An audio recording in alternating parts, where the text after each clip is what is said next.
चलिए फिर से 3 क्वेश्चंस इंजॉय करते हैं क्वाड्रिलेटरल पे। क्या कह रहा है फर्स्ट क्वेश्चन, पी क्यू जो है 2 पॉइंट्स है on opposite sides A D and B C such that the line P Q passes through the point of intersection of diagonal O, prove that O bisect P Q also. Means कहेगा क्या मतलब है, अगर आपके पास कोई parallelogram है, मान लीजिए आपके पास एक पैरेललोग्राम है जिसका नाम है A B C D, A B C और डी। आपने क्या किया, इसके डायगोनल्स को मिला लिया और आपने इस इंटरसेक्शन पॉइंट को कहा ओ। अब आप कोई भी एक लाइन ड्रॉ कर लीजिए जो इस ओ से पास होती हो। मींस कोई भी एक लाइन जो इस ओ से पास हो वो हमेशा बाइसेक्ट की जाएगी इस पॉइंट ओ द्वारा। बस हमने ये प्रूव करना है।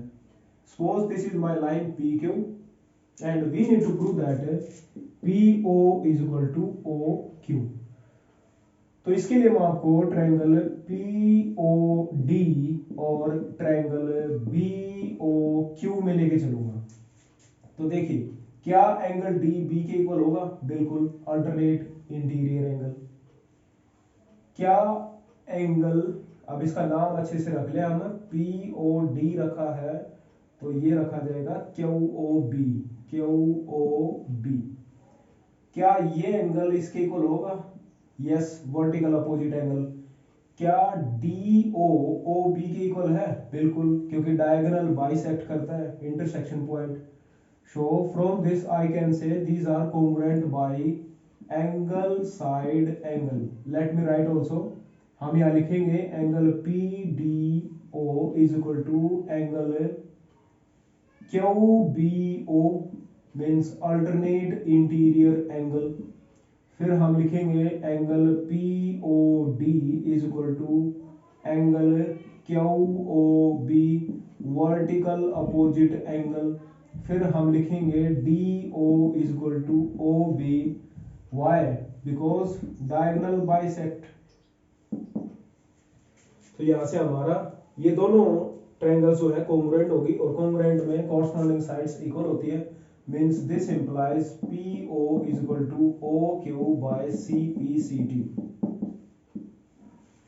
चलिए अब सेकंड क्वेश्चन पे चलते हैं। कह रहा है किसी parallelogram A B C D में ए बी को प्रोड्यूस किया गया ई तक ताकि बी ई ए बी के इक्वल हो जाए। मैं पहले एक पैरेललोग्राम बना लेता हूं।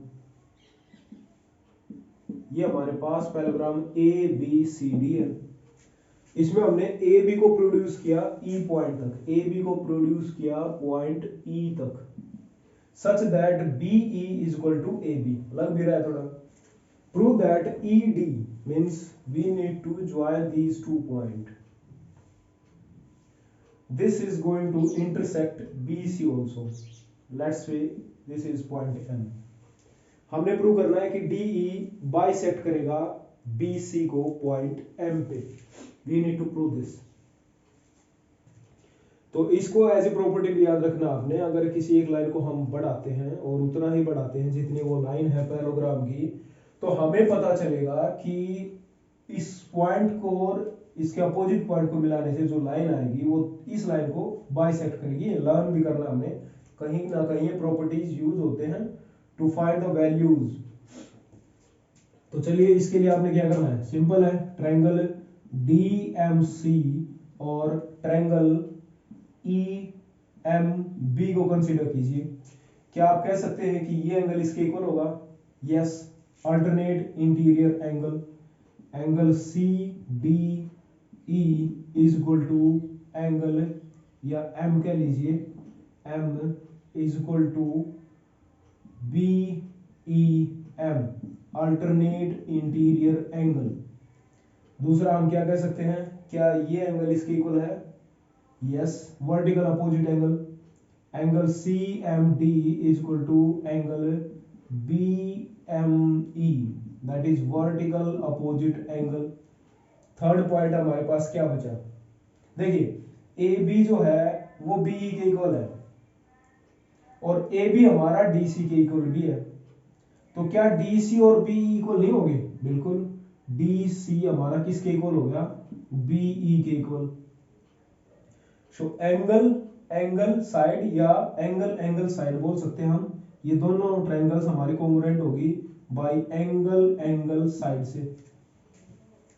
Shown that behalf means CPCT से हमारे पास आ जाएगा जितना हमारे पास बी एम है उतना ही हमारे पास एम सी होगा बाय सीपीसीटी। चलिए अब थर्ड क्वेश्चन पे चलते हैं। क्या कह रहे हैं, किसी पैराग्राफ एबीसीडी में ए बी हमारे पास 10 है, ए डी हमारे पास 6 है और bisector of angle A D C को कट कर रहा है ई पॉइंट पे, और जब इनको प्रोड्यूस किया गया पॉइंट एफ पे मिल रहे हैं, लेंथ निकालनी है सी एफ की। मान लीजिए हमारे पास ये पैराग्राम है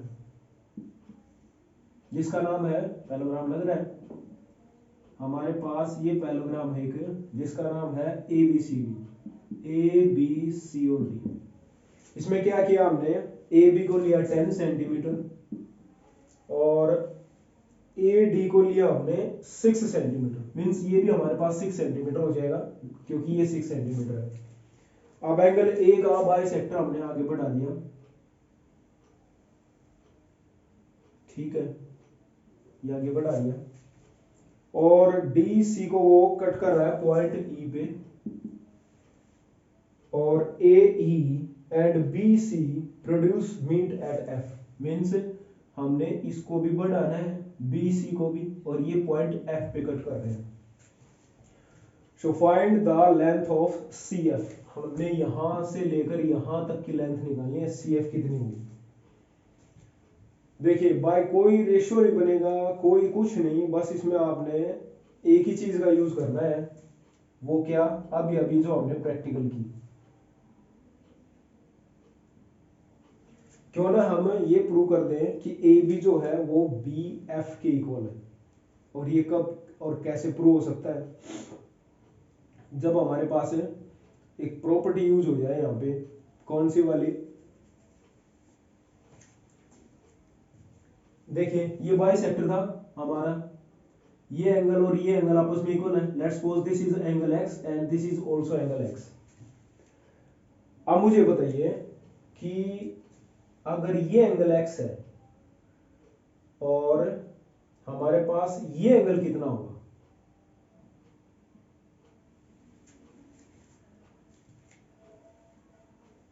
क्योंकि ये लाइन है, ये दोनों पैरेलल है, ये एंगल एक्स है तो ये भी एंगल एक्स है हमारे पास,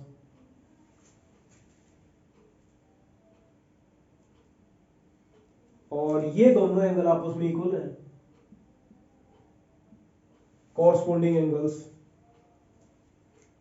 तो बचा वो एंगल हमारे पास। क्या आपको ये नजर नहीं आ रहा कि हमारी ए डी और बी एफ आपस में पैरेलल है, और अगर ये पैरेलल है तो ये एंगल भी एक्स है हमारे पास, वाई, अल्टरनेट इंटीरियर एंगल। तो यहां से हमारे पास शो हो गया।